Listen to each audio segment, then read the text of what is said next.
الحمد للہ وحدہ والصلاة والسلام علی من لا نبی ولا رسول بعدہ وعلى آلہ الطیبین وصحبہ المکرمین المعظمین عندہ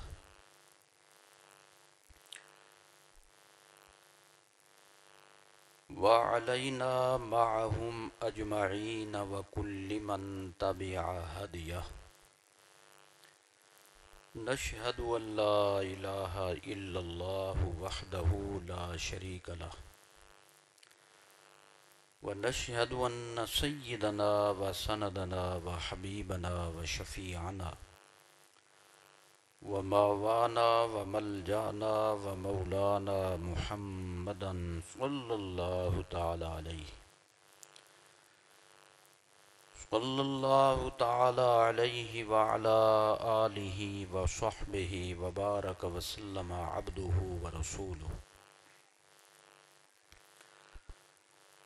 اما بعد فقد قال اللہ تعالی فی الکلام المجید والفرقان الحمید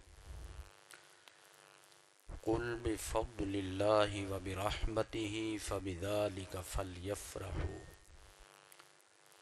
هو خیر مما یجمعون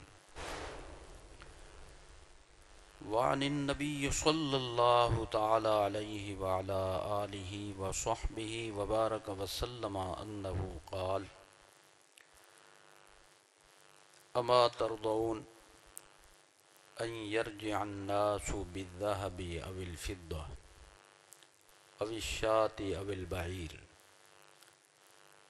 وترجعون برسول اللہ صلی اللہ تعالی علیہ وسلم الى رحالکم وفي رواية وترجعون بالنبي صلى الله تعالى عليه وسلم إلى بيوتكم صدق الله العظيم وصدق رسوله النبي الكريم ونحن على ذلك لمن الشاهدين والشاكرين والحمد لله رب العالمين إن الله وملائكته يصلون على النبي یا ایہا الذین آمنوا صلوا علیہ وسلموا تسلیما اللہم صلی وسلم وبارک علی حبیبک وآلہ وصحبہ اجمعین عدد خلقک ورضاء نفسک وزنۃ عرشک ومداد کلماتک الصلاة والسلام علیک یا رسول اللہ مل کر پڑھیے بآواز بلند الصلاة والسلام علیک یا حبیب اللہ الصلاة والسلام علیک یا سید المرسلین وعلا آلک واصحابک یا رحمتا للعالمین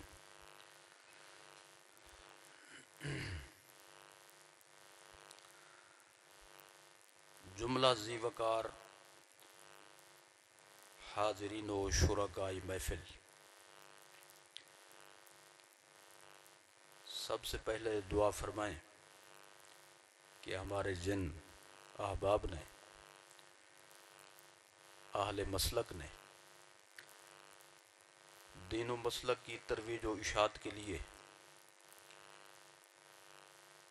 اس ادارے کا انتظام فرمایا، جس میں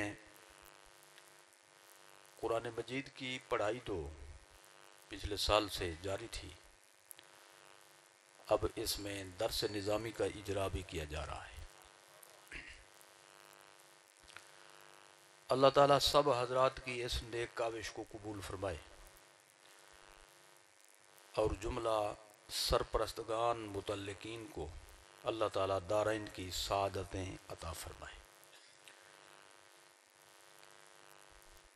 پڑھانے والوں کے پڑھانے میں اور پڑھنے والوں کے پڑھنے میں اللہ تعالیٰ برکتیں عطا فرمائے۔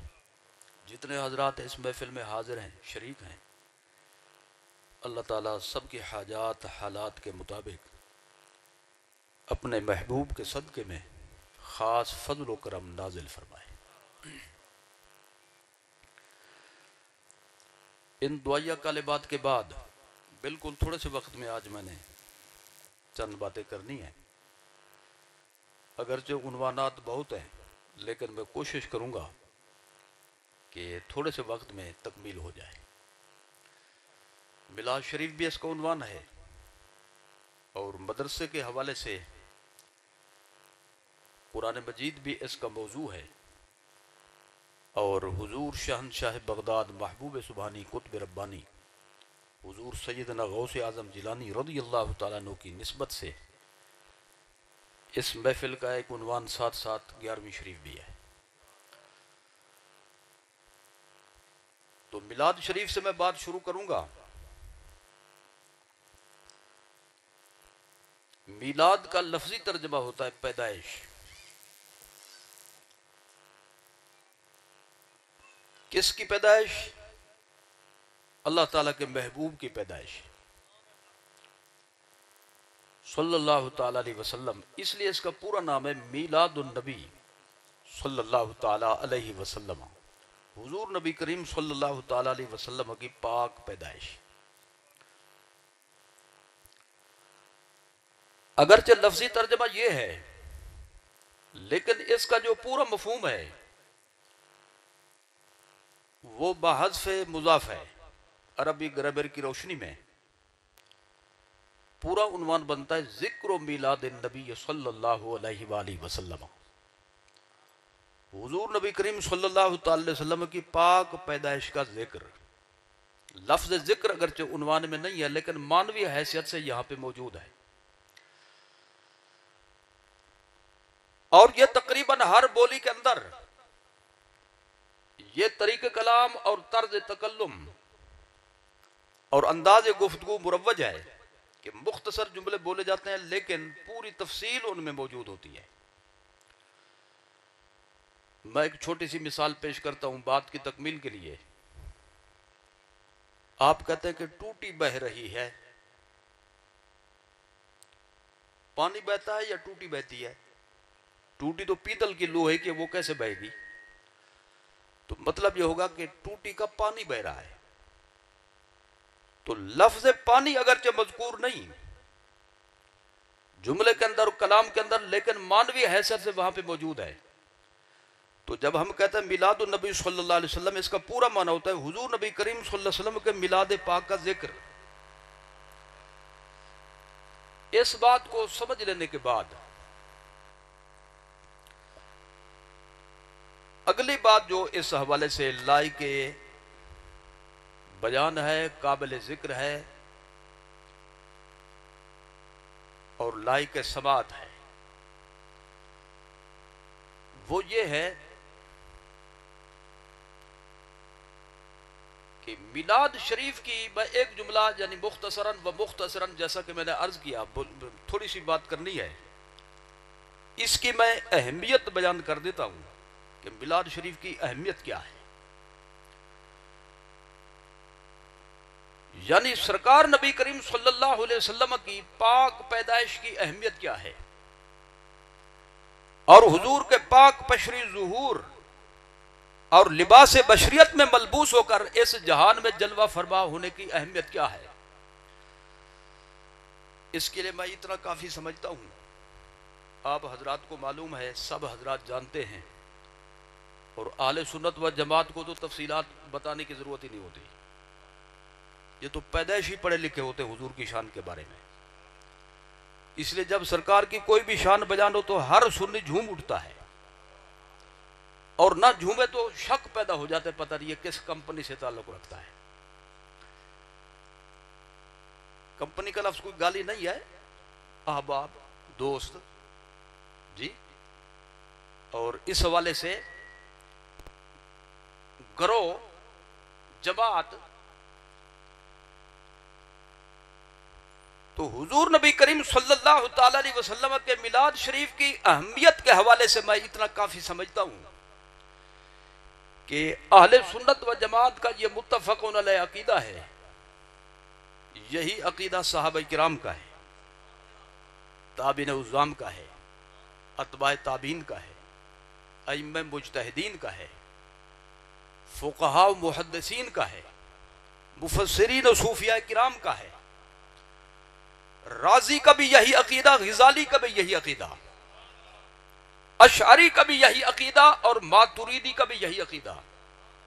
امام ابو حنیفہ، امام مالک، امام شافعی، امام احمد بن حنبل، حضور غوث اعظم، خواجہ غریب نواز، شاہ نقشبند، شیخ الشیوخ سہروردی، امام ربانی مجدد الفسانی، قطب الدین بختیار کاکی، فرید الدین گنج شکر، بہاؤالدین زکریا ملتانی، محکم الدین سیرانی، غزالی زمان، یعنی جس بھی بزرگ کا نام لیں، قابل ذکر ہستی کا نام لیں، دور اول سے لے کر آج تک کے تمام روئے زمین کے ہر دور کے علماء، مشائخ اور بزرگان دین کا یہ عقیدہ ہے، اہل سنت و جماعت کا اس پر اتفاق ہے کہ جو نعمت جس کو ملی، مل رہی ہے، ملے گی یا ملتی رہے گی، وہ ظاہری ہو یا باطنی، حسی ہو یا مانوی، جسمانی ہو یا روحانی، دنیاوی ہو یا اخروی، چھوٹی ہو یا بڑی، تھوڑی ہو یا زیادہ، وہ سب صدقہ ہے سرکار کا۔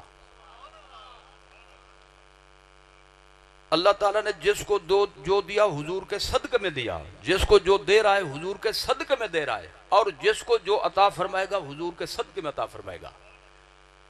اس لیے حضور کا نام ہے رحمت للعالمین، رب العالمین، رحمت للعالمین۔ کیا مطلب؟ الحمدللہ رب العالمین وما ارسلناک الا رحمت للعالمین۔ عالم کہتے ہیں ما سوی اللہ کو، ما سوی اللہ کی کئی اقسام تھی، لہذا جمع کا صیغہ آیا، اور الف لام اس پر داخل کر کے استغراق کی معنی اس میں لایا گیا تاکہ کوئی فرد اس سے خارج نہ ہو۔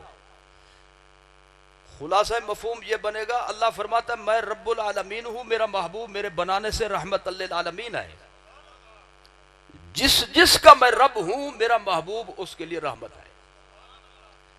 اب بتائیے اللہ کس کا رب نہیں؟ جی کون ہے جو اللہ کی ربوبیت سے باہر ہو؟ جو اللہ کی ربوبیت میں داخل ہے وہ حضور کی رحمت کا محتاج ہے۔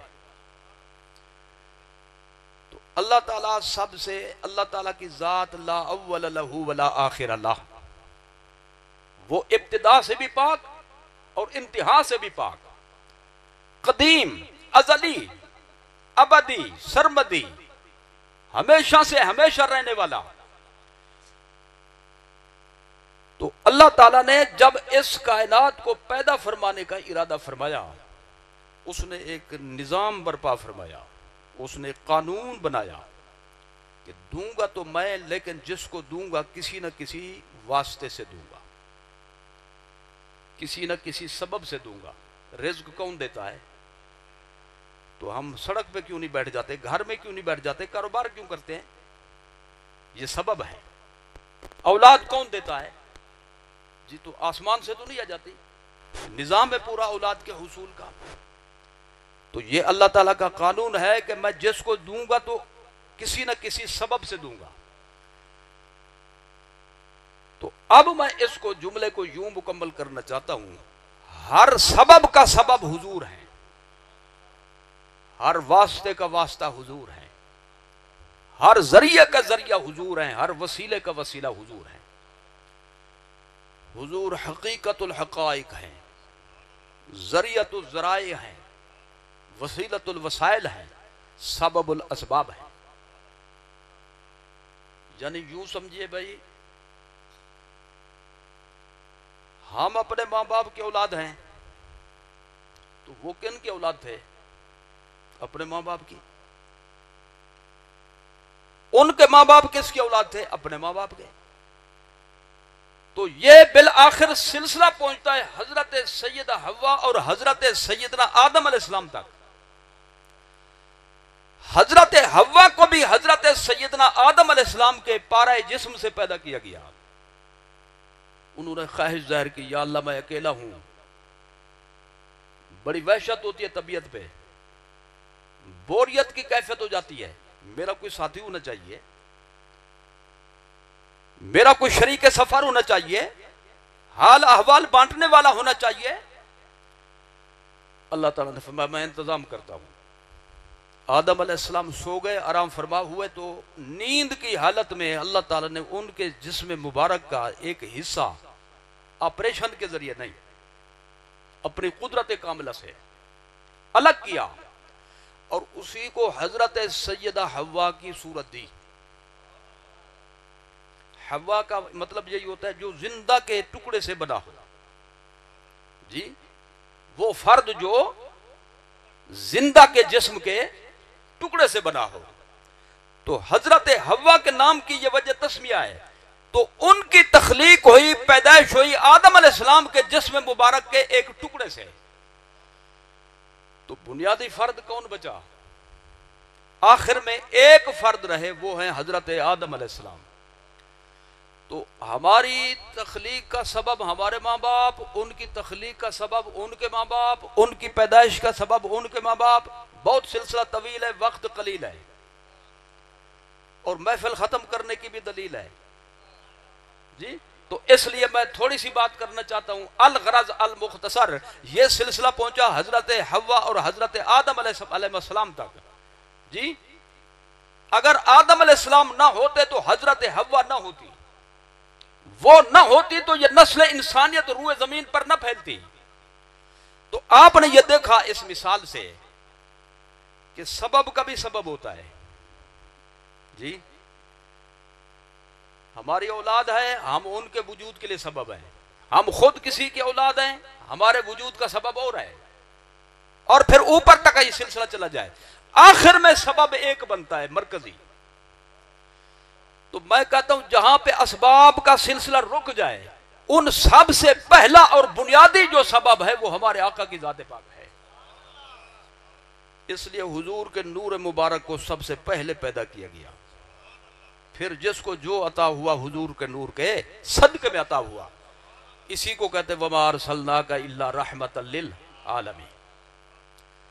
تو جس کو جو ملا حضور کے صدقے ملا، جس کو جو مل رہا ہے حضور کے صدقے مل رہا ہے، جس کو جو ملے گا حضور کے صدقے ملے گا ابد الاباد تک، یعنی اول بھی سرکار، آخر بھی سرکار، ادھر بھی سرکار، ادھر بھی سرکار۔ حضور محور ہیں، حضور مخزن ہیں، حضور مرکز ہیں، حضور منبع ہیں، حضور مصدر ہیں۔ امام اہل سنت نے اسی کو بیان فرمایا تھا، اعلیٰ حضرت نے امام احمد رضا خان فاضل بریلوی قدس سرہ العزیز، لا ورب العرش، جس کو جو ملا ان سے ملا۔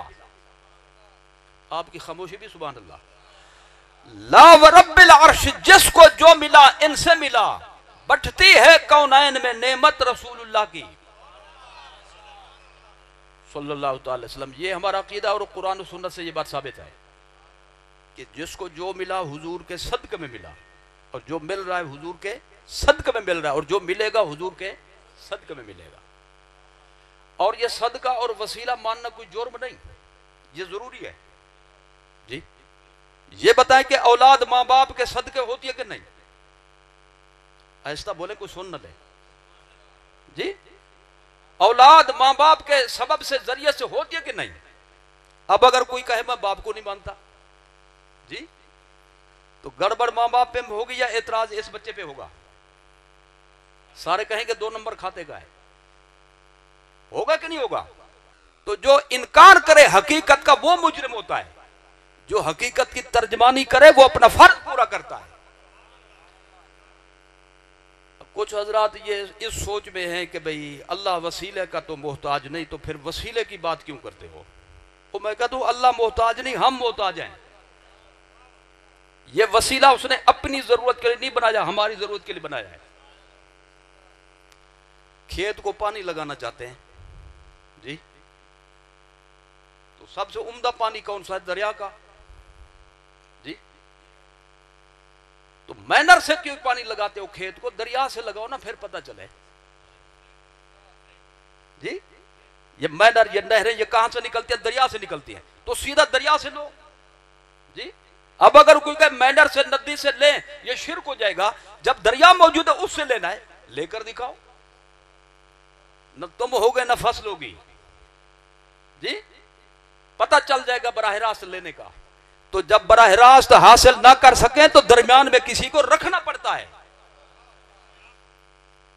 اللہ دینا چاہتا تھا، ہم لینے کے محتاج تھے، اللہ دے سکتا تھا، ہم براہ راست لینے کے اہل نہیں تھے، اس لیے اللہ نے اپنے محبوب کو درمیان میں رکھا تاکہ حضور اللہ سے لے سکیں، ہمیں دے سکیں۔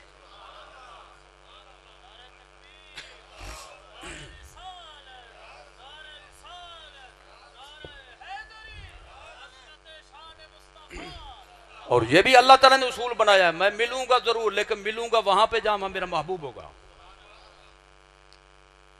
زمین میں، ساری زمین میں پانی ہے کہ نہیں؟ اللہ ماشاءاللہ جی، پانی پینا ہو تو زمین میں پئیں، جہاں بیٹھے ہوں پی سکتے ہیں، پانی تو ہے، لیکن پیئیں گے وہاں پہ جہاں پہ ہینڈ پمپ ہوگا، نلکا ہوگا، موٹر ہوگی، چشمہ فٹ ہوگا جی۔ تو پانی ہر جگہ ہے، لیکن ملتا وہاں پہ ہے جہاں اس کے ظہور کی جگہ ہو۔ اللہ ہر جگہ ہے، لیکن ملتا وہاں پہ ہے جہاں کسی اس کے محبوب کا ڈیرا ہو۔ تو یہ کوئی زیادتی والی بات نہیں، بلکہ یہ حقیقت کی ترجمانی ہے، اور جو حقیقت کو نہ مانے وہ مجرم ہوتا ہے۔ اللہ نے جب حضور کو سب کو دیا ہے تو ماننا فرض ہے، بندے ہونے کا تقاضا یہی بنتا ہے کہ وہ مانے، امتی ہونے کا تقاضا یہ بنتا ہے وہ تسلیم کرے، انکار نہ کرے۔ ہمارے دور طالب علمی میں ایک نعت بڑی پڑھی جاتی تھی اس دور میں، تو آج تک اس کی صدائیں کانوں میں موجود ہیں۔ ریاستی زبان کے ایک شاعر نے سرکار کی شان میں ایک عمدہ نعت لکھی تھی، نام نبی دا چمتے اکھیاں تے لایا کر۔ پچھلے حضرات سے بھی کہے، میں نے کچھ کہا ہے، نام نبی دا چمتے لو نا، نام نبی دا چمتے اکھیاں تے لایا کر جی، جے کو بدھاوے مولا تو نہ گھٹایا کر۔ تو یہ شان اللہ نے دی ہے جی، اس نے اپنے دروازے بنائے ہیں، فیض کے ذریعے بنائے ہیں۔ اللہ محتاج نہیں، ہم اس کے ذریعے کے محتاج ہیں۔ اور جب کوئی چیز کہتے ہیں اللہ شاہ رگ سے زیادہ قریب ہے، پھر کسی اور سے مانگنے کی کیا ضرورت ہے؟ اور میں کہتا ہوں اللہ شاہ رگ کے زیادہ قریب ہے، ہر ایک کے قریب ہے، شاہ رگ سے بھی زیادہ قریب، لیکن ہر کوئی خدا کے قریب نہیں۔ میں کیا کہہ گیا ہوں، آپ یہاں پہ بیٹھے ہوئے ہیں جی، اللہ ہر ایک کے قریب ہے، لیکن ہر کوئی خدا کے قریب نہیں ہے۔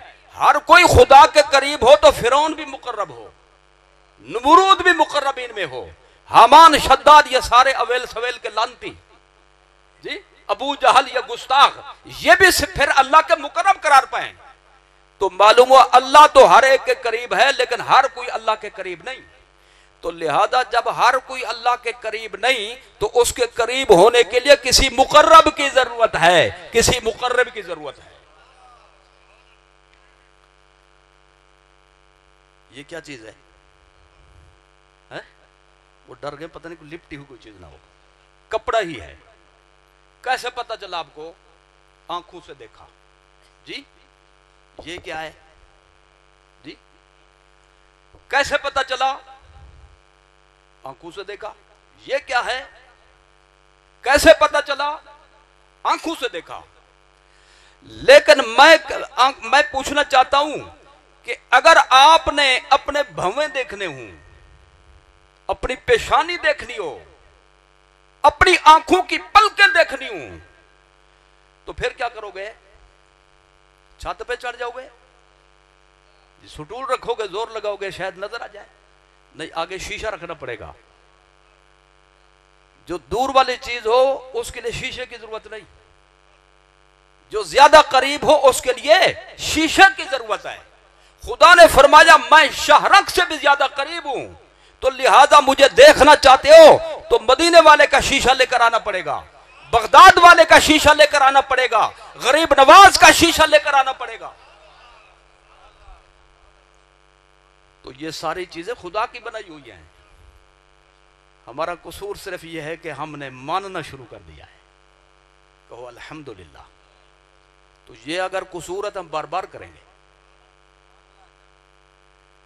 تو یہ بات بالکل اٹل ہے کہ جو نعمت کسی کو ملی حضور کے صدقے میں ملی. میرے زور لگانے کا بھی کمال، آپ کی خاموشی بھی کمال کی ہے.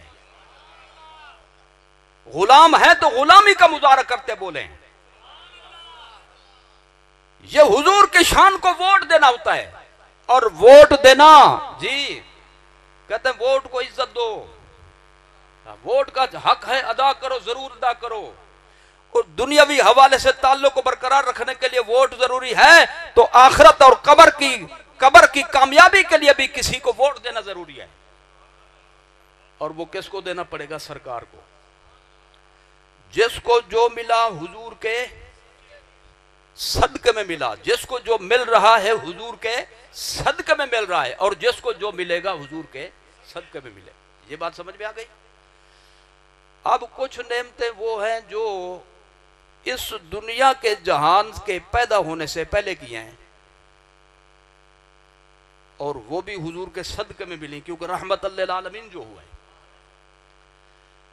اور کچھ نعمتیں وہ ہیں جو اس دنیا کے پیدا ہونے کے بعد اہل دنیا کو ملی،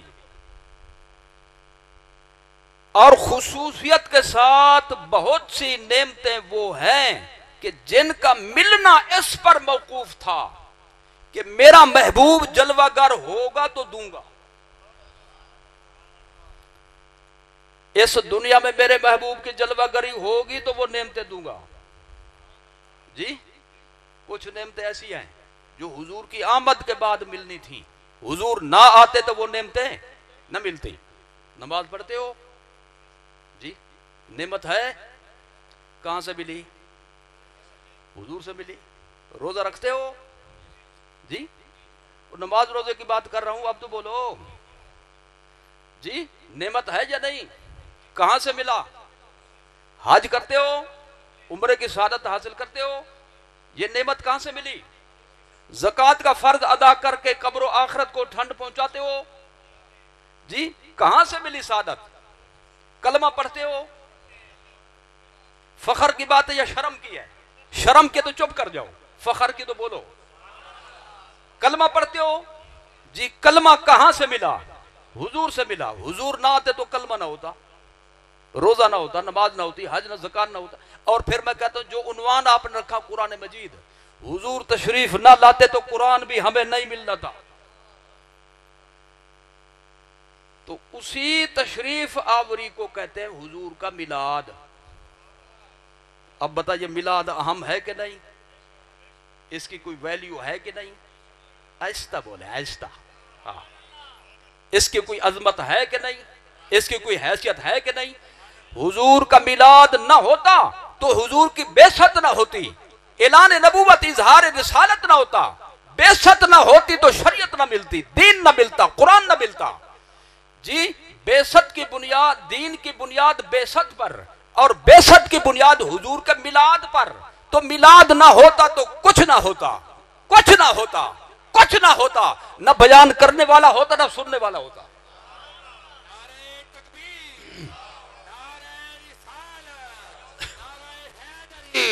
جشن میلاد مصطفیٰ، عظمت و شان مصطفیٰ. اب بتائیے میلاد شریف کی اہمیت ہے کہ نہیں؟ ضروری تھا کہ نہیں؟ جی ان نعمتوں کے حصول کے لیے، ملنے کے لیے میلاد کا ہونا ضروری تھا کہ نہیں؟ تو جب جس کا ہونا ضروری ہو اس کا بیان کرنا کیوں ناجائز ہو گیا؟ لہذا میلاد منانے والا ناجائز کام نہیں کرتا، فرض پورا کرتا ہے. تو فرض پورا کرنا جرم نہیں ہوتا، جی وہ تو عبادت ہوتا ہے. لہذا میلاد شریف منانے والے عبادت کرتے ہیں. اجازت دیں تو ایک جملہ چھوٹا سا ملانا چاہتا ہوں. سبحان اللہ سارا خوب ہے، جو میں نے پوچھا وہ بتائیں گے تو پھر پتہ چلے گا نا. وہ تو رول گیا. جی جملہ پیش کروں کہ نہ کروں، یہ تھی بات. آپ سنے نہ سنے میں کیوں جبر کروں آپ پہ؟ جی تو سننا چاہتے ہیں تو پھر سنیں. دیکھیے سب کو یہ معلوم ہے اس میں کسی کا اتفاق نہیں، یہ صرف سنی مسلک کا خاصہ نہیں ہے، یعنی یہ عقیدہ، یہ نظریہ، بلکہ تمام کلمہ پڑھنے والے بلا امتیاز مسلک اس پر متفق ہیں کہ اللہ تعالیٰ کی خصوصی رحمت سب سے زیادہ جس وقت اترتی ہے وہ ہے رات کا آخری پہر. ٹھیک ہے، اسی کو کہتے ہیں سحر. جی اسی میں جب سحری کھاتے ہیں تو پھر اعلان ہوتا ہے کہ 5 منٹ رہ گئے، ہمت کرو، یعنی کھانے کی رمضان شریف میں کہتے ہیں ٹائم بچاؤ، ہوشیار ہو جاؤ، اٹھ جاؤ، نفل پڑھنے والا جلدی جلدی تیزی سے مکمل کر کے اپنا جو ہے نا ساری کر لے، پورا دن گزارنا ہے. یہ ٹائم جو ہے یہ سب سے افضل ٹائم ہے. اسی ٹائم خدا کی طرف سے رزق تقسیم ہوتا ہے، شفا تقسیم ہوتی ہے، صحت تقسیم ہوتی ہے، جی رحمت کرم نوازیاں تقسیم ہوتی ہیں. مبالغہ ہے اس میں کوئی، یہ حقیقت ہے. یہ اب یہ دیکھنا ہے کہ یہ ٹائم اتنی شان والا کیوں ہے. جی اتنی شان والا کیوں ہے؟ یہ اس لیے اتنی شان والا ہے کہ یہ حضور کا میلاد کا ٹائم ہے. جی تو میلاد سے کوئی بھاگ نہیں سکتا. جی میلاد سے راہ فرار اختیار نہیں کر سکتا بندہ، بلکہ اس کو مانے بغیر کچھ مل سکتا ہی نہیں. جی سوکھا جملہ پیش کرتا ہوں اس سے بھی ذرا سوکھا کر کے.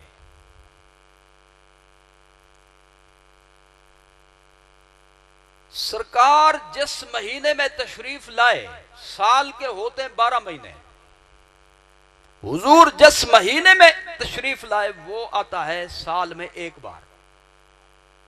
ٹھیک ہے جی چلو بولتے نہیں ہے یار، سر تو ہلائے نا کم از کم، مجھے پتہ چلے کہ بھی کوئی ثواب پہنچ رہا ہے. جی جس مہینے میں حضور تشریف لائے وہ سال میں آتا ہے ایک بار، اور جس دن میں تشریف لائے وہ ہر مہینے میں آتا ہے 4-5 دفعہ، ہر ہفتے آ جاتا ہے پیر کا دن. اور جس ٹائم حضور تشریف لائے وہ روزانہ آ جاتا ہے.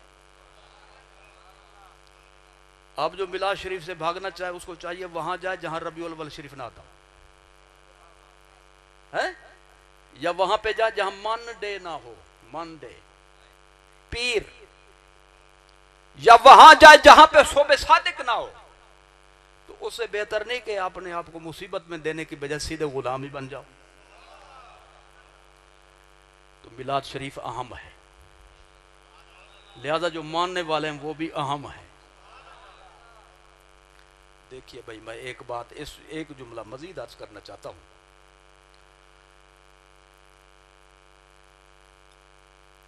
میلاد شریف کی اہمیت کو سمجھنے کے لیے ایک جملہ صحیح بخاری شریف کے بلبوتے پر عرض کرتا ہوں.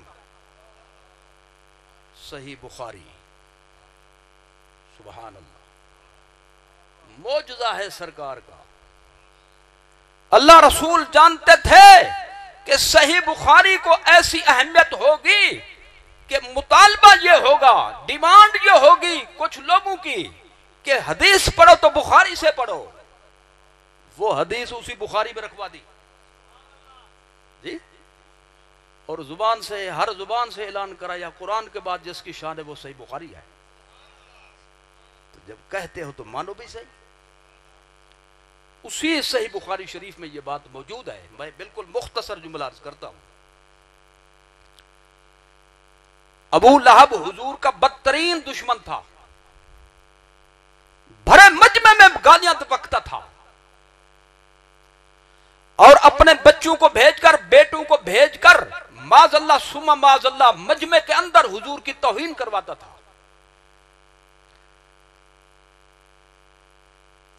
لیکن اس کے باوجود جب وہ مر گیا صحیح بخاری میں موجود ہے، صحیح بخاری شریف پڑھ رہا ہوں، کتاب الرضا میں موجود ہے، دوسری جلد میں یہ بات موجود ہے، اور دیگر کتب حدیث میں بڑی تفصیل سے موجود ہے، شروع کے اندر اس کی تفصیلات موجود ہیں۔ جب یہ مر گیا کفر پر مرا، جی قطعی کافر ہے، پکا کافر ہے، جس کے کفر کی گواہی خود قرآن دیتا ہے۔ تبت یدا ابی لہب و تب، کافر کا نام لے کر اللہ تعالیٰ مذمت بیان فرمائے تو اس کے بڑے کافر ہونے کی طرف اشارہ کرتا ہے، یہ بڑے کافروں میں سے ہے، بدترین دشمن ہے سرکار کا۔ اللہ تعالیٰ نے اس کا نام لے کر، نام کا نام لے کر ذکر فرما کر پوری سورت اس کی مذمت میں اور اس کے رد میں نازل فرمائی ہے۔ قرآن میں یہ نہیں، 10ویں پارے میں 20ویں میں ہے۔ میں ذرا سمجھنا چاہتا تھا، بھی میری بات کو سمجھ نہیں سمجھ رہے، کون سے پارے میں ہے؟ سبحان اللہ، چھوٹی چھوٹی صورتوں والا پارا، جی بڑی بڑی صورتیں یاد کریں گے، حافظ کاری تو دکاندار کہاں جائیں گے، نماز کا گزارا کیسے چلائیں گے، چھوٹی چھوٹی صورتوں والا سپارہ بھی عطا کر دیا، کاروبار بھی چلا اور نماز کا کاروبار بھی چلا، یاد کرنا آسان ہو جائے۔ تو اس کے کافر ہونے میں شک نہیں، جی قطعی طور پر وہ کیا تھا؟ کافر تھا۔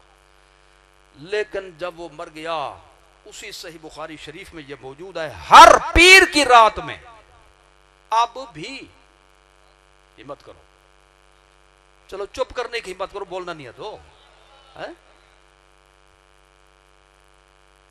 اب بھی ہر پیر کی رات کو صحیح بخاری شریف میں یہ بات موجود ہے،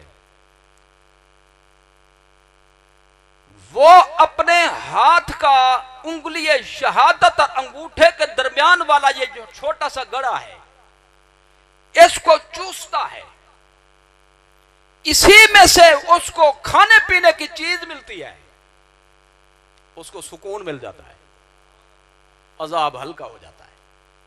پورے ہفتے میں ماریں ہی ماریں ہوتی ہیں، لیکن پیر کی رات میں اس پر رعایت ہوتی ہے۔ حضرت عباس نے، حضور کے چچا نے، اس کو خواب میں دیکھا، جی خواب میں دیکھ کر پوچھا کہ آپ کا کیا حال ہے، کیسی گزر رہی ہے؟ اس نے کہا بڑی بری حالت ہے، بہت بری گزر رہی ہے میرے ساتھ، عذاب ہی عذاب، تکلیف ہی تکلیف، شدت ہی شدت۔ لیکن جب آتی ہے پیر کی رات تو مجھے کھلایا پلایا جاتا ہے، اور وہ بھی ہاتھ کے اس حصے سے مجھے سکون ملتا ہے، میرے عذاب میں تخفیف ہو جاتی ہے۔ حضرت عباس نے فرمایا اس کی کیا وجہ ہے؟ پڑھوں بخاری، صحیح بخاری پڑھتا ہوں، غلط بخاری نہیں، جی کون سی پڑھوں؟ صحیح بخاری، ہاں اسی صحیح بخاری میں یہ لفظ موجود ہیں، لعتاقتی ثویبتا، لعتاقتی ثویبتا، حضور جب اس جہان میں جلوہ گر ہوئے تھے، حضور کا میلاد ہوا تھا، پاک پیدائش ہوئی تھی، میری زر خرید لونڈی اور باندی سویبہ نے خوش ہو کر آ کر مجھے خوشخبری سنائی تھی، میرے آقا میرے مالک، میں آپ کو خوشخبری سناتی ہوں، آپ کے مرحوم بھائی جناب عبداللہ کے گھر سے جو امید سے تھیں، رات 14ویں کے چاند سے بڑھ کر حسین و جمیل فرزند ارجمند ملا ہے۔ یہ حضور کا چچا لگتا تھا، حقیقی، ہمت کرو، آگے سمجھ میں؟ تو معلوم جو دشمن ہو جائے، گھر کا بندہ بھی ہو تو کچھ نہیں لگتا، اور جو غلام ہو کچھ بھی نہ ہو تو سب کچھ ہے، جہاں بھی رہتا ہو، آگے سمجھ میں؟ تو وہ بھاگتے بھاگتے آئی، مجھے سنائی خوشخبری، تو میں ہو گیا خوش، حضور کی پیدائش پر، حضور کے میلاد پر، لیکن نبی سمجھ کر نہیں، مجھے تو پتہ ہی نہیں تھا کہ آپ کی کیا شان ہے، میں تو منکر بنا بعد میں بھی، میں صرف بھتیجا سمجھ کر خوش ہوا۔ تو خوش ہوتے ہوئے میں نے اس کو انعام دیا تھا، انعام یہ دیا تھا کہ عرب میں یہ دستور تھا، باندی اور غلام کو آزاد کرتے تھے تو مختلف طریقے تھے، ایک طریقہ یہ تھا ہاتھ کا اشارہ کر دیتے، جی اشارے سے بھی بات ہوتی ہے، میں یوں کروں تو کیا مطلب ہے؟ اب بولو اس کا مطلب ہے، تو پھر بولتے کیوں نہیں ہے؟ جی اب میں بولا تو نہیں، میں نے یوں کیا، بولنا شروع کر دیا آپ نے. میں کسی کو یوں کہوں تو کیا مطلب ہے؟ ادھر آ جاؤ. تو عرب میں یہ دستور تھا کہ غلام کو آزاد کرتے تھے باندی کو، ایک طریقہ یہ تھا ہاتھ سے یوں اشارہ کر دیتے جاؤ تم آزاد ہو. باندی اور غلام ایسے ملک ہوتے تھے بندے کے، یہ بکتے تھے جیسے بھیڑ بکری ملکیت ہوتی ہے. تو جو بھیڑ بکری دے دے کسی کو غریب کو تو اس نے کیا کیا؟ اللہ کی راہ میں خرچ کیا نا، پیسہ خرچ کیا اس نے. تو غلام کو آزاد کرنا بھی پیسہ خرچ کرنا ہے. کیا کہاں بکری کہاں بندی؟ جی بکری اور بندہ کا برابر تو نہیں ہے قیمت میں. ظاہر کے بھی جتنا اس میں قسم میں فرق ہے، نوعیت میں فرق ہے، قیمت میں بھی اتنا فرق ہے. جی اگر بکری ہزاروں میں ہے تو وہ لاکھوں میں بنے گی، اگر بکری سینکڑوں میں ہے تو وہ ہزاروں میں بنے گی. تو گویا کہ آزاد کر کے اس نے مال خرچ کیا حضور کی آمد کی خوشی پر. بولو یہ جو خرچے کرتے ہو کہاں سے نکلے؟ یہ بخاری سے نکلے ہیں، صحیح بخاری سے نکلا یہ. تو کہتا ہے صحیح بخاری شریف میں موجود ہے کہ میں نے جب یوں اشارہ کیا اور میں مر گیا، اللہ نے فرمایا میں تیرے کفر کو دیکھوں یا اپنے محبوب کے میلاد کے پر خوش ہونے کو دیکھوں، تو کافر ہے تو بھی میں تجھے محروم نہیں کروں گا. یہ رعایت اس کو اب بھی مل رہی ہے. اگلا فیصلہ آپ خود کر لیں، کافر ہو، بڑا دشمن ہو جی، اور حضور کی توہین پر توہین کرنے والا ہو، اور اجتماع کے اندر پہنچ کر حضور کی بے ادبی کا مرتکب ہونے والا ہو، اپنے بچوں کو بھی اس پر لگانے والا ہو، محرک ہو باقاعدہ، یعنی خود صرف اکیلا نہ ہو بلکہ اس نے جماعت تیار کی ہو پوری. میں لالو آپ تک گلیوں بے کو گالیوں. نہیں سمجھ آئی؟ ہم تو ڈوبے ہیں صنم. دونوں قسمیں ہیں نا بولی، میں نے کہا چلو ذرا یہ بولی بھی آ جا تھوڑی سی. تو یہ محرک قسم کا تھا، جماعت گستاخوں کی بنائی تھی اس نے جی. تو جو گستاخ ہو کر بھتیجا سمجھ کر میلاد منائے، گستاخ ہونے کے باوجود اللہ اس کو بھی محروم نہ کرے. تو جو نوکر ہو نبی کا، اس کا سینہ جی ابلتا ہو نبی کی محبت میں، کھولتا ہو ہانڈی کی طرح مدینے کی یاد میں جی، جو حضور کا کلمہ پڑھتا ہو، شریعت پر ایمان رکھتا ہو، وہ اگر میلاد منائے تو کافر کو جب خدا محروم نہیں کرتا تو اس خادم کو کیسے محروم کرے گا؟ اس غلام کو کیسے محروم؟ نعرہ تکبیر، نعرہ رسالت، جشن میلاد مصطفیٰ، عظمت و شان مصطفیٰ. تو جو چیز بخشش کا ذریعہ ہو بھائی، عذاب سے چھوٹنے کا ذریعہ، وہ اہم ہے کہ نہیں جی؟ کرنے کا کام ہے یا چھوڑنے کا ہے؟ فائدے کا ہے یا فضول ہے؟ فضول وہ ہے جو فائدے کو نہ سمجھے جی. اچھا ایک لفظ یہاں پہ بولا جاتا ہے یہ جی بدعت ہے، بدعت. چلو میں اس کی بھی تھوڑی سی کر لوں خدمت، بدعت کی کر لوں جی. یہ جی بدعت ہے، میں اس میں تفصیل میں نہیں جانا چاہتا کیونکہ میں نے پہلے زبان سے جملہ نکلا ہے، مختصر بات کروں گا. میں اتنا کہنا چاہتا ہوں اس کے بارے میں کہ پہلے تو یہ بتایا جائے بدعت ہوتی کیا ہے جی. بدعت ہوتی کیا ہے تو تاکہ ہم بھی غور کریں بھی، اگر بچنے کا کام ہے تو بچے. اور اس کا فائدہ یہ بھی ہوگا کہ جب سمجھ میں آ جائے کہ بدعت کیا ہوتی ہے، پتہ چل جائے گا میلاد منانے والا بدعت کرتا ہے یا روکنے والا کرتا ہے. کہتے ہیں جی بدعت وہ چیز وہ کام جو حضور کے زمانے میں نہ ہو. میں کہتا ہوں اگر یہ تعریف ہے تو آپ حضور کے زمانے میں تھے؟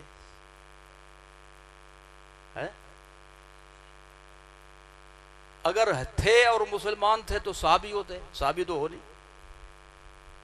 سمجھ میں آ گئی؟ تو جب تم بھی نہیں تھے، جو تعریف کی ہے بدعت کی اس میں تو خود آ گئے جی. یعنی دوسروں کو سمجھانے کے لیے چلے تھے، خود پھنس گئے. چھوٹی مصیبت سے بچنے کے لیے بڑی مصیبت میں پھنس گئے. فر من المطر وَاسْتَقَرَّ تَحْتَ الْمِيزَابِ. ایک بندہ بارش سے بھاگا کپڑے خراب نہ ہو جائیں پر نالے کے نیچے کھڑا ہو گیا. وہ باہر صاف تو تھا پانی, پتہ نہیں پر نالے میں کیا کیا آئے گا. سمجھ رہے ہیں؟ وہ تعریف ایسی کرو جیسے بچ تو سکو. جی یہ غلط ہے. بولو کہ بدعت شریعہ مذمومہ جس سے بچنے کا حکم ہے, جو حضور کے زمانے میں نہ ہو وہ ناجائز ہے, یہ ہے ہی غلط ہے, تعریف ہی غلط ہے. ہمت کرو. میں ایک مزے کی بات سناتا ہوں آپ کو. یہ ایک واقعہ ہوا تھا, ہم پڑھتے تھے پچھلی صدی میں. جی آپ تو ہے نا 21ویں صدی, میں 20ویں صدی کو, یہ نہ کہ 20ویں صدی کے اول میں تھے, ہم آخر میں تھے, اتنا بوڑھا بھی نہ بنا دیں. تو اس دور میں ایک واقعہ ہوا تھا اور وہ بڑا مشہور تھا پورے پاکستان میں, جہاں بھی جاؤ چرچے. واقعہ یہ ہوا کہ بھئی کسی مولانا نے یہ کہہ دیا کہ بھئی جو کام جو چیز حضور کے زمانے میں نہ ہو وہ ناجائز ہوتی ہے, وہ حرام ہوتی ہے. جس نے ہمارے ساتھ بات کرنی ہو تو آئے ہمارے ساتھ بات کریں. اور بڑے زوردار طریقے سے چیلنج ہو گیا اہل سنت و جماعت کو. بہت سے کام تم ایسے کرتے حضور کے زمانے میں نہیں تھے, لہذا حرام ہے اور ہم ثابت کریں گے. اگر ہمت جرات صداقت ہے تو آ جاؤ ہمارے ساتھ بات کرو. بستی کے ایک چھوٹے مولانا جو حافظ بھی نہیں تھے, درس نظامی کے فاضل بھی نہیں تھے, جی بس گزارے لائق نماز کا گزارا خطبہ پڑھ کر, جمعہ بھی پڑھا دیا, نماز عید بھی پڑھا دی اور چھوٹے موٹے کام کر لیے. اتنا زیادہ پڑھے لکھے نہیں. انہوں نے کہا کہ میں اس چیلنج کو قبول کرتا ہوں. لوگ کہیں وہ تو پڑھاکو ہے, لکھاری ہے, ریسرچر ہے, لیکچرر ہے. سمجھ میں آ گئی؟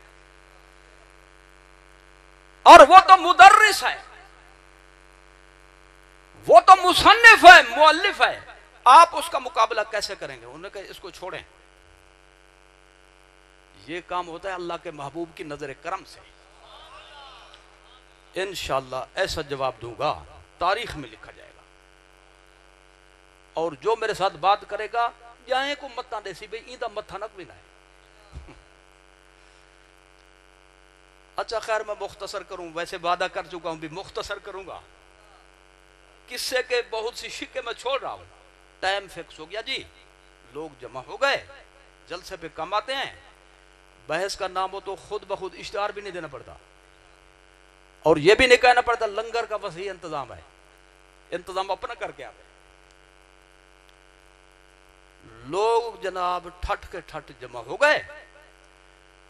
وہ مولانا پہلے آ کر بیٹھ گئے سٹیج پر, اور وہ چھوٹے مولانا جو تھے اہل سنت و جماعت, وہ جان بوجھ کر تاخیر سے پہنچے, دیر کر دی. اب وہ بھڑکے مارے. میں نہیں کہتا تھا میرے سامنے کی کسی کو طاقت نہیں, لک گے نہ ہون لیدے بیٹھو نا جی, ہمت ہوتی تو آ جاتا, ابھی تک نہیں آ جاتا, ٹائم اوپر ہو چکا ہے. بس یہی تبصرے ہو رہے تھے, اتنے میں وہ چھوٹے مولانا بھی آ گئے. انہوں نے ایک تدبیر کی جس کو ہمارے ساتھی کہتے ہیں ترکیب کی.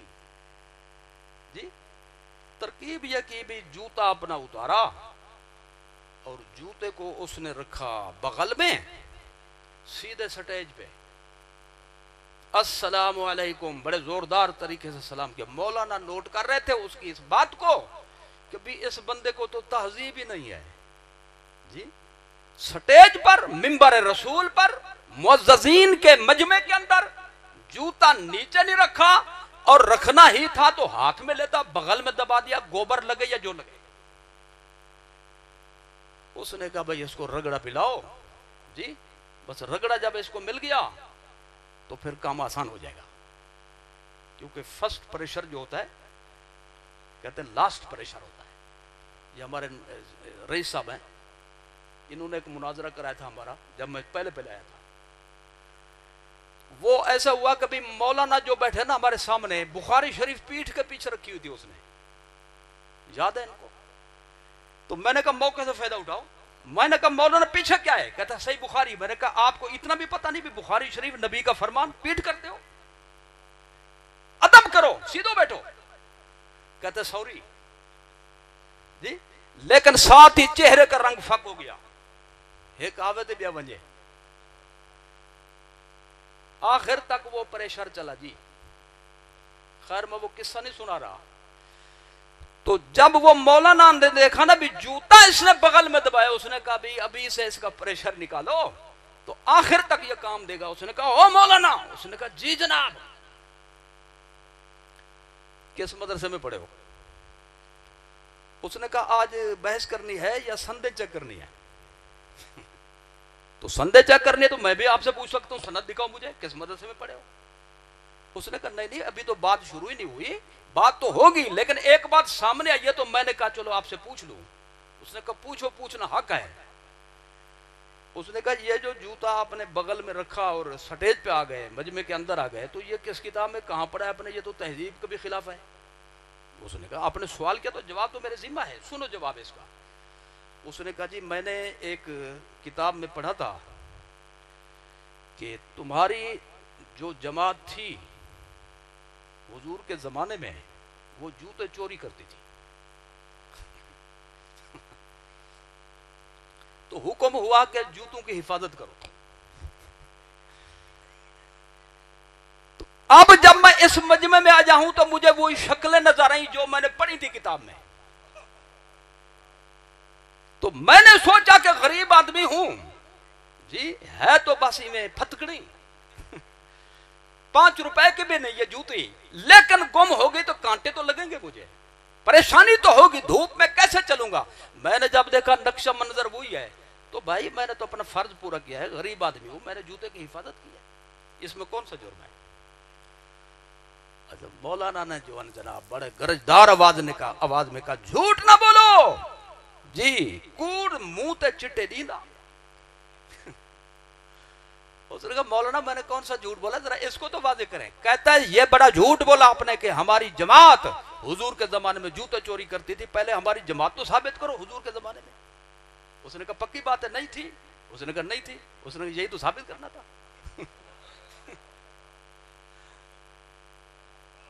خود تو کہتے جو حضور کے زمانے وہ بدتی ہوتا ہے، وہ بدعت ہوتی ہے، بدعت تم وہ تانے ہمیں دیتے ہو۔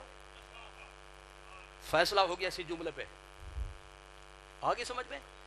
تو یہ تعریف ہی غلط ہے بدعت کی کہ جو چیز حضور کے زمانے میں نہ ہو وہ بدعت ناجائز ہوتی ہے، اس سے بچنا ضروری ہے، یہ تعریف ہی غلط ہے۔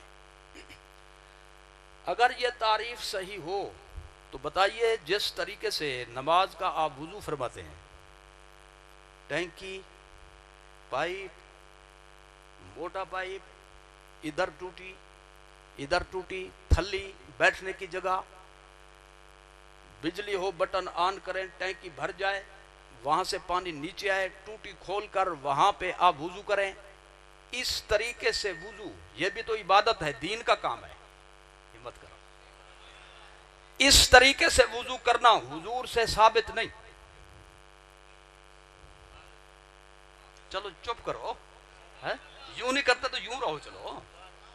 صدیق اکبر سے ثابت نہیں، فاروق اعظم سے ثابت نہیں، ذوالنورین سے ثابت نہیں، شیر خدا سے ثابت نہیں، بقیہ اشرا مبشرہ سے ثابت نہیں، اصحاب احد سے ثابت نہیں، اصحاب بدر سے ثابت نہیں، اصحاب بیعت رضوان سے ثابت نہیں جی، نہ حضرت سلمان سے ثابت ہے، نہ حضرت بلال سے ثابت ہے، صحابہ سے ثابت نہیں، تابعین سے ثابت نہیں، ائمہ مجتہدین سے ثابت نہیں۔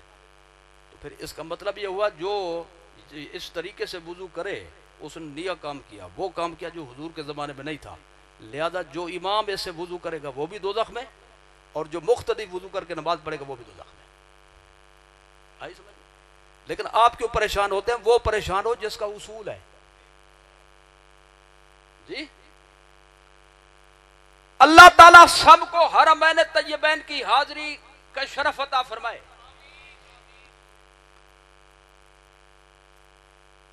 میں پوچھتا ہوں حج و عمرہ جب کرتے ہو تو طواف کرتے ہو کہ نہیں؟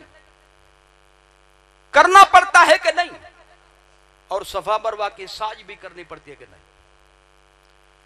رسول اللہ صلی اللہ تعالی علیہ وسلم نے طواف زمین پر فرمایا یا چھت پر؟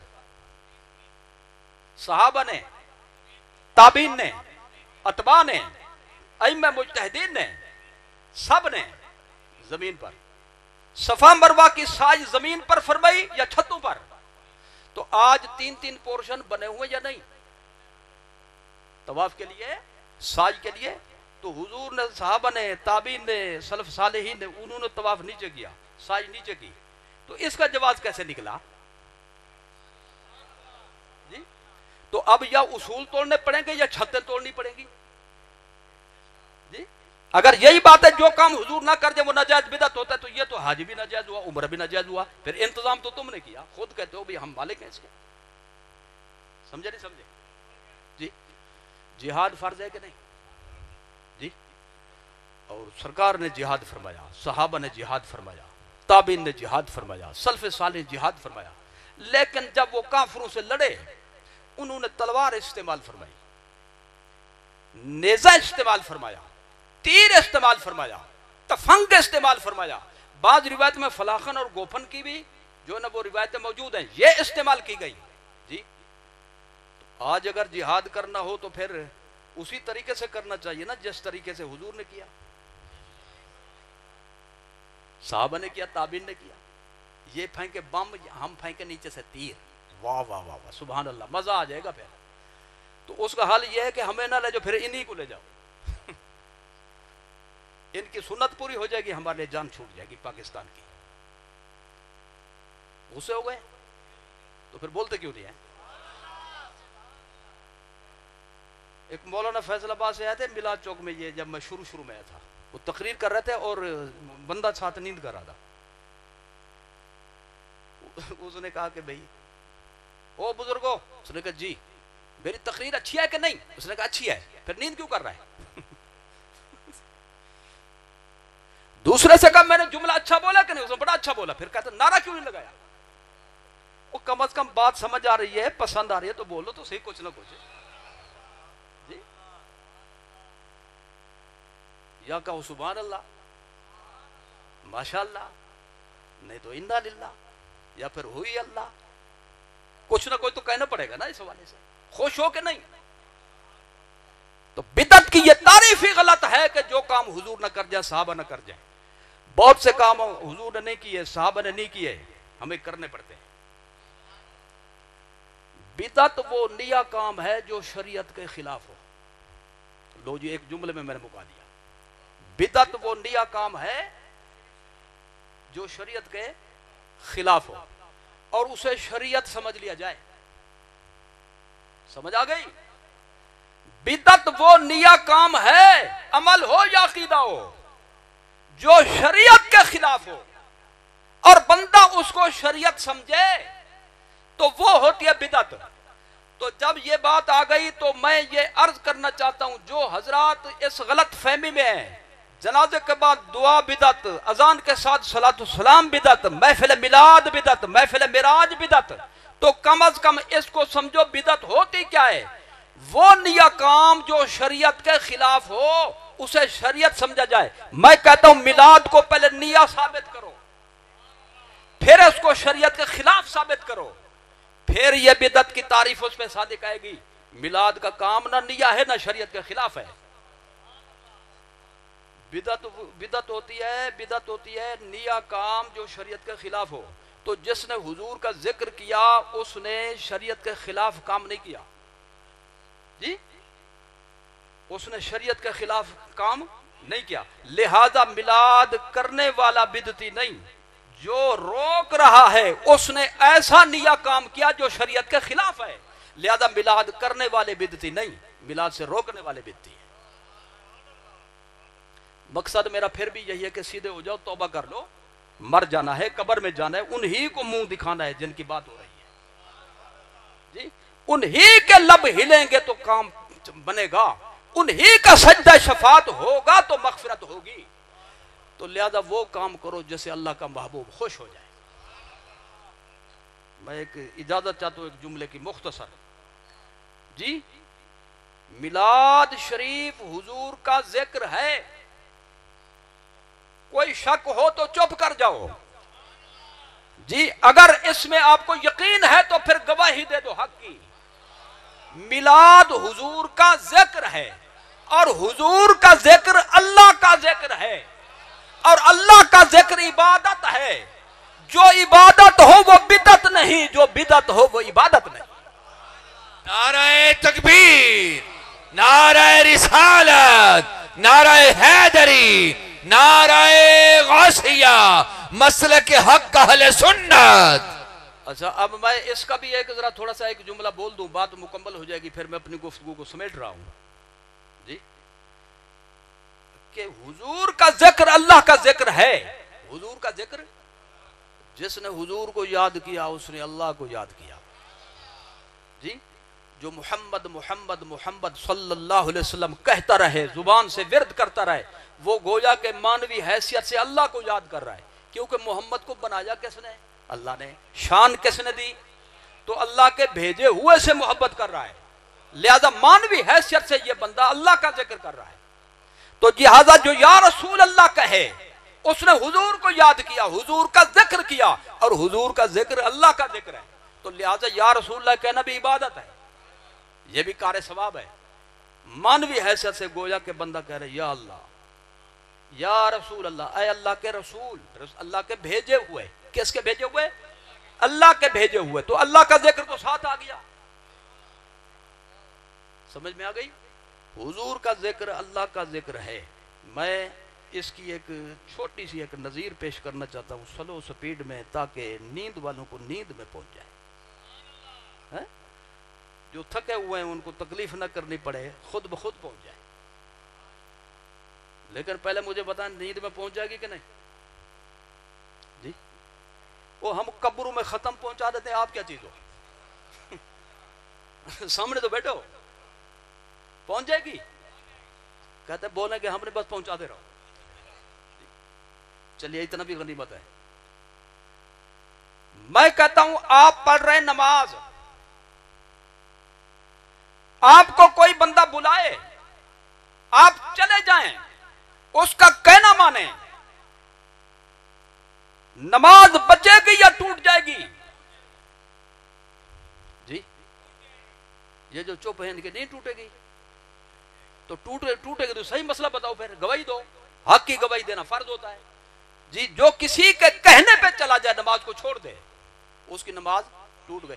صرف نماز نہیں ٹوٹی، بلا وجہ گیا تو بندہ بھی گناہ گار ہے، رب کے دربار کو پیٹھ دے کر اپنے ایک دوست کو ترجیح دے رہا ہے۔ افسر کے سامنے بات کر رہا ہو، دوست آ جائے تو دوست سے بات نہیں کر سکتے، ورنہ خارج ہو جائے گا دفتر سے۔ جب ایک افسر کا احترام ہے جی، تو خالق اکبر کا کتنا احترام ہوگا۔ نماز بندے کی ٹوٹ جائے گی۔ لیکن حضور کسی کو بلائیں،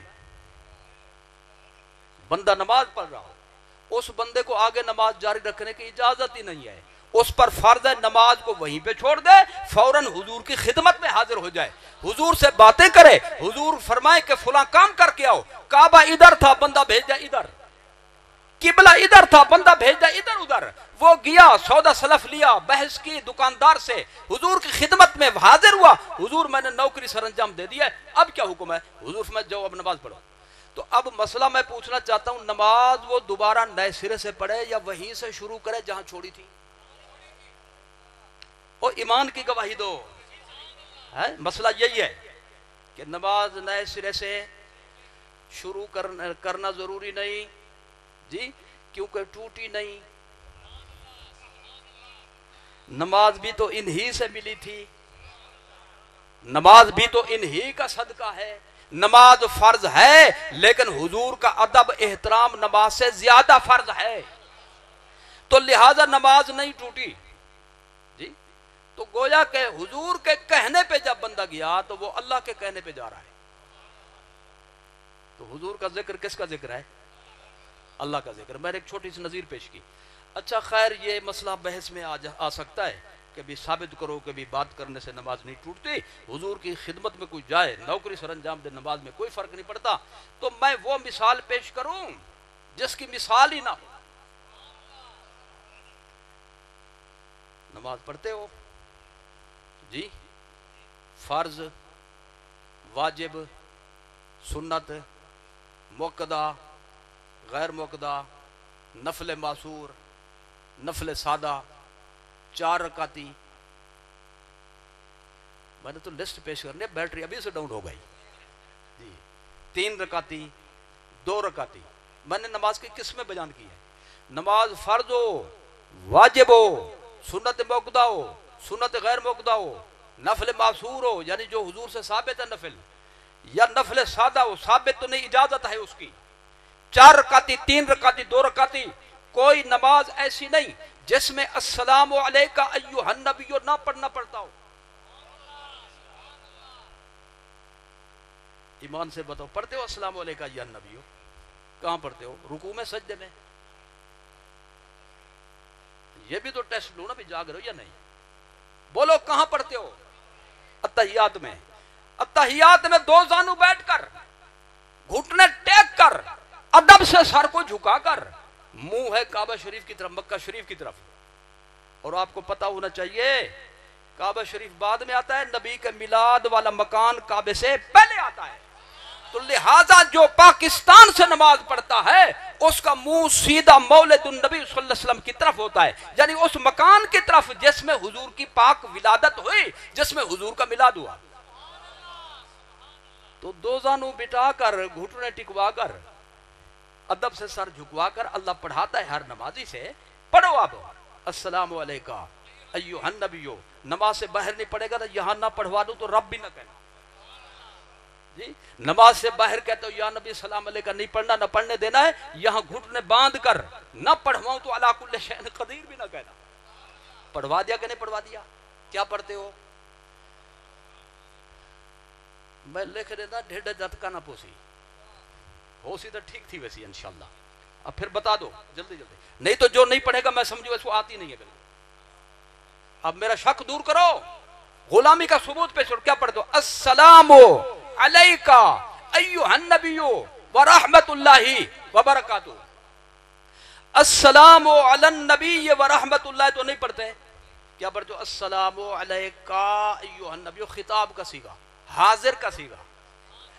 اگر ہوتا السلام علی النبی تو مانا ہوتا نبی پر سلام، و نبی جہاں پہ ہیں. اللہ نے فرمایا یوں نہ کہو، یوں کہو السلام علیکہ ایھا النبی، وہ نبی جو ادھر ہو، جو یہاں ہو، جو نماز میں ہو، جو جماعت میں ہو. باقی رہا ایک دیکھ تو نہیں رہے. ارے کون کون سی چیز تم دیکھ سکتے ہو؟ فرشتے تمہارے ساتھ ہیں، دیکھ نہیں سکتے لیکن ماننا پڑتا ہے. حضور کے جلوے تمہارے ساتھ ہیں، نہ دیکھو تو دیکھنے کا قصور ہے. ہمارا اصول تو غلط نہیں، ہماری عطا تو غلط نہیں. تو کیا پڑھنا پڑتا ہے؟ السلام علیکہ ایھا النبی.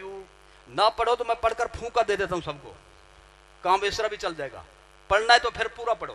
السلام علیکہ ایھا النبی ورحمۃ اللہ وبرکاتہ. میں جو بات کرنا چاہتا ہوں وہ ابھی آ رہی ہے، یہ نہ سمجھنا ختم ہو گئی ہے. آپ اس پر غور فرمائیں. آپ نماز پڑھ رہے ہیں، آپ سے کوئی کہتا ہے السلام علیکم، آپ کہتے ہیں وعلیکم السلام ورحمۃ اللہ وبرکاتہ. سلام کرنے والا باہر تھا، آپ نماز کے اندر تھے.